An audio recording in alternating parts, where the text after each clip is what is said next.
بسم اللہ الرحمن الرحیم۔ تو جی جناب، حضرت موسیٰ علیہ السلام فرعون کے محل میں پرورش پانے لگے۔ فرعون جو ایک گنہگار آدمی تھا، جس نے اپنے خدا ہونے کا دعویٰ کیا ہوا تھا، اسے ایک نجومی نے بتایا تھا کہ بنی اسرائیل میں ایک ایسا بچہ پیدا ہوگا جو تب کو الٹ دے گا۔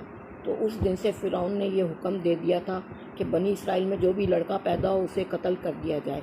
تو اس طرح سے سارے بچے بنی اسرائیل میں پیدا ہونے والے لڑکے قتل کر دیے جاتے تھے۔ تو جب حضرت موسیٰ پیدا ہوئے تو اس کی والدہ ڈر رہی تھیں ان کی کہ اسے بھی قتل کر دیا جائے گا، لیکن اللہ تعالیٰ کی طرف سے وحی آئی کہ اسے لکڑی کے بکس میں ڈال کے دریا میں بہا دو، ہم بہت جلد اسے تمہارے پاس پہنچا دیں گے۔ اللہ تعالیٰ کی شان دیکھیں کہ اس نے حضرت موسیٰ کو اسی فرعون کے محل میں پروان چڑھایا جو بنی اسرائیل کے لڑکوں کو قتل کرتا تھا، اور وہ نادان یہ نہ سمجھ سکا کہ اس محل میں پلنے والا بچہ وہی بچہ ہے جو اس کا تخت